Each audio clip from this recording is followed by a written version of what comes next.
ጭንቅላቴ ነገር ነው ያሳሰበኝ እንጂ ሰጥቻለሁ። ፈተና የመብዛቱ ነው ዘንድሮ። ግን እኮ እንደሰማችሁት ውጤቱ ሰላም ነው። የመኪና አደጋ ደርሶብሽ ነበር እንዴ? አዎ ከ30 ዓመት በፊት ከባድ የመኪና አደጋ ደርሶብኝ ነበር። ከ30 ዓመት በፊት ሆስፒታል ገብተሻል አልተባለም ነበር እንዴ? እንዴት ገባሽ? ቆይ አንቺን እኮ ነው። እንዴት ነው ሰው ቤት ዘው ብለሽ የምትገቢው? ቀስ ተረጋጊ እንጂ ጭጫዋ። የህይወትሽ ዋስትና እኮ በእጄ ላይ ነው ያለው። እሱ እንኳን ታሪክ ሊሆን አልገባኝም። ምን ለማለት ፈልገሽ ነው? የሆነ ጨዋታማ እየተጫወታችሁ እንዳለ ግልጽ ነው። አሁን ከዚህ ውጭልኝ። ምናልባት ፈጣሪ ከረዳኝ ከዚህ በኋላ አይንሽን ላላዩ እችላለሁ። ኑሐሚን እየሰማሁት ነገር እውነት ነው? ነገረቻችሁ? ይቅርታ ጉዳዩ ሚስጥር ነበር። አምራንን በስተመጨረሻ ወደ ጎዳና ህይወቴ ከምመለስ ወደ እስር ቤት ብገባ ይሻለኛል። ይሄ ቤተሰብማ በፍጹም ደስተኛ ሆኖ እኔ ደግሞ ጎዳና ላይ አልወጣም በማለት ኤሚን ለመግደል በጠርሙስም ሲጣርጋ ልገላት እየሞከረች ነበር። አምራን በሰዓቱ ራሷን ሆና አልነበረም። እጅጉን በጣም ተናዳ ተበሳጭታ ነበር። ምክንያቱም ከእጇ ሊገባ ምንም ያልቀረው ገንዘብ ከእጇ እንዳመለጠ ስታውቅ ታዲያ እንደ ብድ አድርጓት ነበር። ኤሚንም ልትገላት ስትሞክርም ኤሚም እባክሽ ብላ ብትለምናትና ጽናትም እሷ ግን ልታቆም አልቻለሽም። ኤሚም እንደምንም ብላ ራሷን ለመከላከልና ራሷን አድናለች። ታዲያ በዚህ ሰዓት ለናሆም ወንድሜ ድረስልኝ አምራ ልትገለኝ ነው በማለት ደውላ ነበረ። ነገር ግን ኑሐሚን ፖሊስ ሁኔታውን መያዝ አለበት፣ በቦታው ፖሊስ ቶሎ መድረስ አለበት፣ ካልሆነ ሌላ ከባድ ችግር ሊፈጠር ይችላል ብላ ነበር። ነገር ግን ናሆም አላስቻለውም። በጣም ችኩል ከመሆኑ የተነሳ በር ወደ ቤት ሲመጣም እጅጉን ያላሰበውና ያልጠበቀው ነገር ነው የገጠመው። አምራን ጠርሙሱን ይዛ እንዳትጠጋይ ከተጠጋይ ደግሞ ምን ሊፈጠር እንደሚችል በፍጹም ልትገምተው አትችልም። ዛሬ ይሄ ቤተሰብ ምስቅልቅሉ ይወጣል በማለት እየነገረችውና እያስጠነቀቀችው ነበር። ነገር ግን ናሆም የምትፈልገውን ነገር ሊያደርግላት ዝግጁ እንደሆነና መነጋገርም እንዳለባቸው ከባድ ነገር እንዳታደርግም እየጠየቃት ነበር።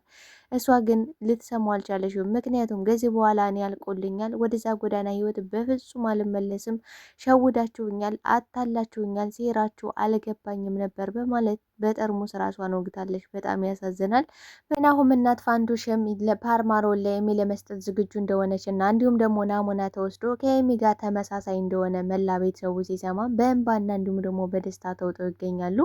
ታዲያ ዶክተሩም የምስራች ከኤሚ ጋር ተመሳሳይ ነው፣ አሁን ቀጥታ ቶሎ ምርመራውን ማድረግ አለብን በማለት ነግሯቸው ነበረ። ታዲያ ትልቁን ስህተት አቶ ለይኩን የሰራው እዚህ ጋር ነበር። በመቸኮልና እንዲሁም ደግሞ መጣደብ ምን ያህል ዋጋ ሊያስከፍለ እንደሚችል የምናይበት ፓርት ነው። ታዲያ አምራንን በሰዓቱ እንደሸወዷትና የደበቋት ነገር እንዳለ ለማረጋገጥ ወደ የሚገስግሳ ወደ ቤት ሄዳ ነበር። ከባዱን ችግር የተፈጠረውም እዚህ ጋር ነበረ።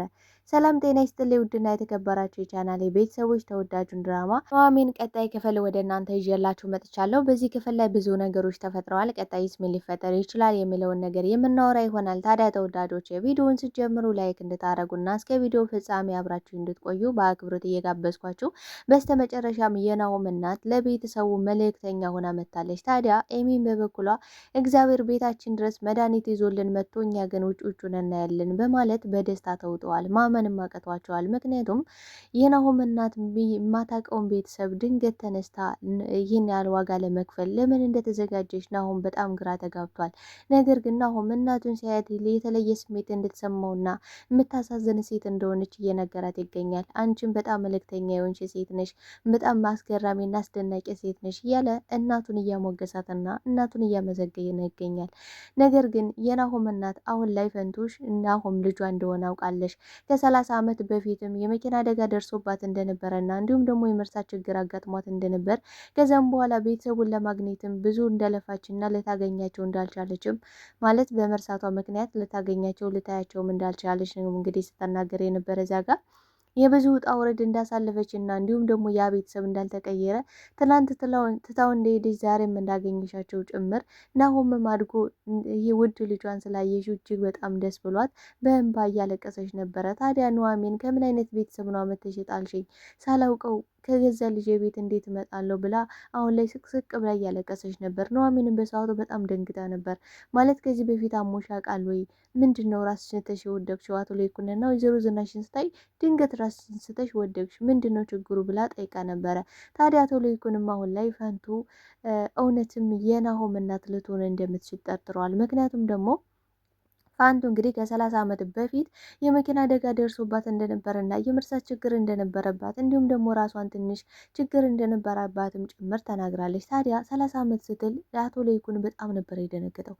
30 ዓመት እንዴት በማለት በጣም ግራ ተጋብቶ ነበር። ምክንያቱም ከ30 ዓመት በፊት ነው ናሆምን ጥላው ሄዳለች። ቤት ውስጥ ምንም ባልታወቀ ምክንያት ቤቱን ጥላ ልጇን ጥላ ጠፋሽ የተባለው በዛ ሰዓት ነው። ነገር ግን እሷ በሰዓቱ በሞትና በህይወት መካከል እንዲሁም ደግሞ ልጇን ረስታ ማንነቷን ረስታ ነበረች ሴት።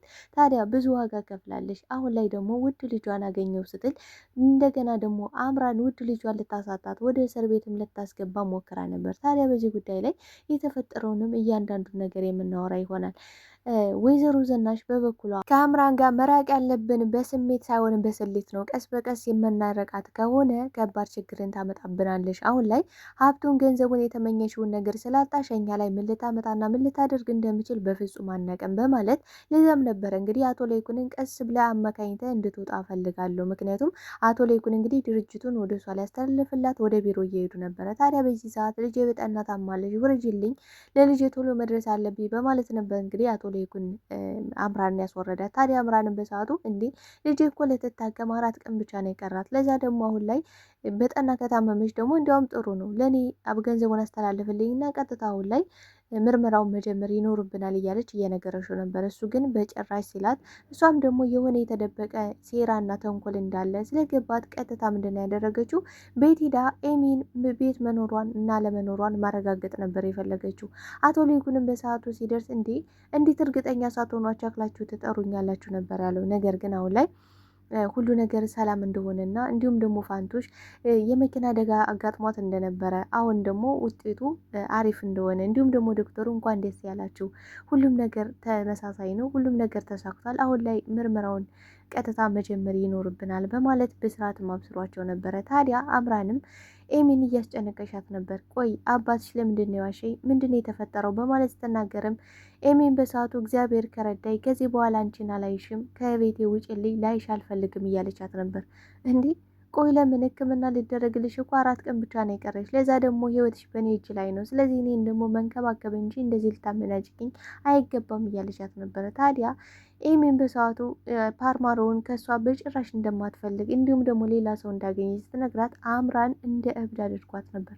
ታዲያ ይህን ነገርም ለማረጋገጥ ለይኩን ጋር ስደውልም ዶክተሩና እንዲሁም ደግሞ ለቤተሰቡ ምስራችን ሊናገር አምራንም ከለይኩን ጋር እያወራች በነበረበት ሰዓት እንኳን ደስ ያላችሁ፣ ሁሉም ነገር ተመሳሳይ ነው፣ አሁን ምርመራውን መጀመር እንችላለን በማለትም ዶክተሩ ሲናገር አምራን ሰምታለች። ታዲያ ለይኩንም ቀጠል አድርጎ አይሽ አይደል አምራን እዩኝ ብለሽ ነበር፣ አሁን ግን ደብቁኝ ማለትሽ አይቀርም፣ ምክንያቱም ወደ ጎዳና ህይወትሽ ልትመለሽ ነው፣ እኛም ደግሞ የምንፈልገውን ፓርማሮ አግኝተናል፣ ከዚህ በኋላ አንቺ አታስፈልጊንም በማለት ለአምራን ተናግሯት ነበረ። ታዲያ ትልቁ ስህተት የለይኩን ይሄ ነበር። ምክንያቱም አምራን የት እንዳለሽና ምን እያደረገሽ እንደሆን ማወቅ ነበረበት።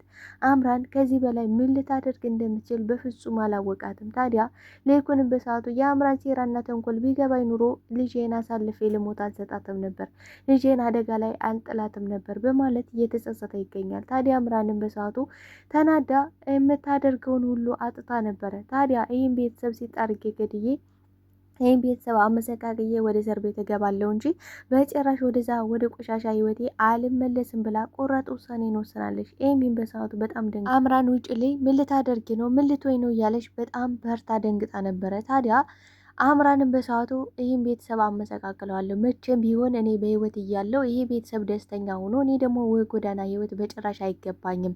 ገንዘቡ እኮ ከእጄ ገብቶ ነበር፣ በጭራሽ ከእጄማ ሊያመልጥ አይችልም። እኔ ጉሮሮ ላይ ነጥቀው ለሌላ ሰውማ በጭራሽ አይሰጡትም። እንዲህ ከእጄ እኮ ሊገባ ነበር፣ ገብቶ ነበር እኮ ወይኔ አምራን በማለት እንደ እብድ ነበር ያደረጋት። ምክንያቱም ያልሰራሽ ያለፋሽበትን ያልጣረሽበትን ገንዘብ እንግዲህ ሰውዬ ከስንት ዓመት ከልጅነት እስከ እውቀት ድረስ ወጣትነቱን ልጅነቱን ገብሮ ያቋቋመውን ድርጅት እሷ ደግሞ በቀላል እንደው እግዚአብሔር በነጻ ሰጥቷት እሷ ደግሞ በገንዘብ እንኳን ሆኖ ስንት ምጽድቅና ስንት መከራ እያሳየሻቸው ነው።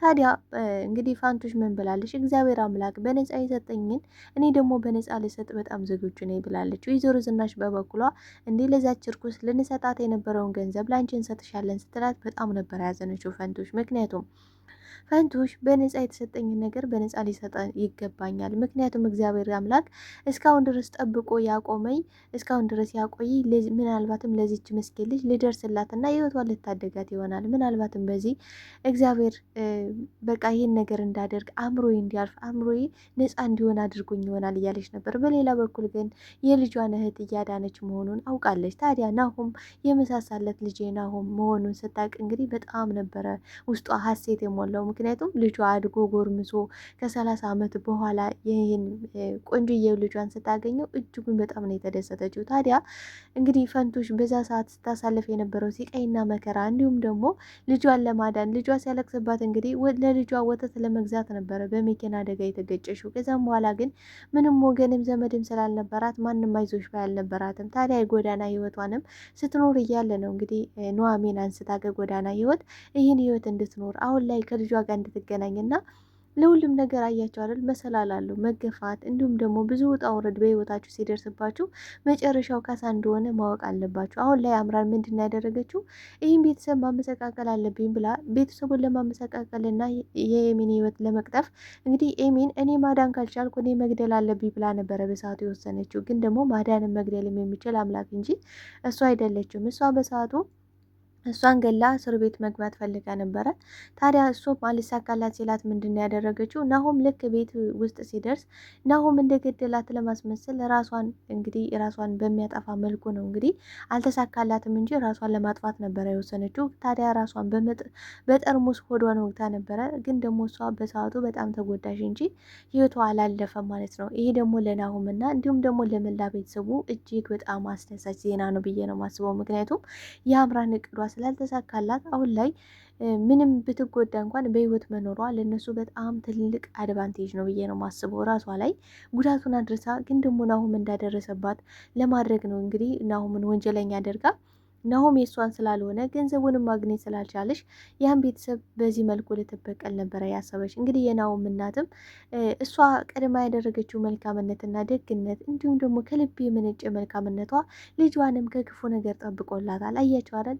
ትንሽዬ የምናደርጋት መልካምነት ትልቅ ዋጋ ይዛልን ወደኛ ትመጣለች። ለህይወታችን ዋስ ጠበቃ ሆና ትመጣለች። በዚህም እያየ ነው ይሄን ነው ብዬ ነው ማስበው። ታዲያ በዚህ ጉዳይ ላይ ምን ተማራችሁ ቤተሰቦቼ? የአምራን ክፋትና ተንኮል ራሷንም ለማጥፋት ስትታገልም ራሷን እንኳን በራሷ ማጥፋት አልቻለሽም ነበረ። ምክንያቱም ነፍስና ስጋን የሚለይ ፈጣሪ እንጂ የሰው ልጅ አይደለም። እሷ በሀሳቧ ያን ቤተሰብ በትና እስር ቤትም ራሷን አድርጋ እንግዲህ ኤሚን መግደል ነበር የፈለገችው። እሱም ደግሞ አልሳካላት ሲለው እንግዲህ ራሷ ላይ እርምጃ በመውሰድ ራሷን በማጥፋት ናሆም እስር ቤት ለዘላለም እንዲዘበዘብ ለማድረግ ሞክራ ነበር። እሱም ደግሞ አልተሳካላትም። ምክንያቱም የናሆም እናት እንግዲህ እያደረገቻት መልካም ነገር ልጇን ከሞትና እንዲሁም ደግሞ ወደ እስር ቤት እንዳይወረወር አድርጎታል። አያችሁ፣ መልካምነት መቼ መልሶ ዋጋችሁን ሊከፍላችሁ እንደሚችሉ አታውቁም። ስለዚህ ባገኛችሁት ሁሉ አጋጣሚ መልካም ነገር ማድረግ ተገቢ ነው ብዬ አስባለሁ። ይህ ድራማ ነው አውቃለሁ፣ ግን ደግሞ በእውነተኛው ዓለምን እንደዚህ አይነት ተንኮለኛና ሴረኛ ሰዎች የሰው ሲያልፍለት የማይደሰቱ የሰው ደስታ የማያስደስታቸው ብዙ ሰዎች እንዳሉ ማወቅና መረዳት ይኖርብናል ብዬ ነው የማስበው። ታዲያ ተወዳጆቼ ለዛሬ ይዤላችሁ የመጣሁት ኑሐሚን ድራማ ይመስል ነበር። በቀጣይ ፓርት እስክንገናኝ መልካም ጊዜ መልካም ቆይታ እያልኩኝ ለቤት አዲስ ከሆናችሁ ቤቱን ላይክ፣ ሰብስክራይብ በማድረግ ቤተሰብ እንድትሆኑ በአክብሮት ጠይቃለሁ። ታዲያ ምን ተማራችሁ ተወዳጆቼ? ሀሳብ አስተያየታችሁን በኮሜንት ሴክሽን ላይ አስቀምጡልኝ። አመሰግናለሁ ተወዳጆቼ፣ እወዳችኋለሁ።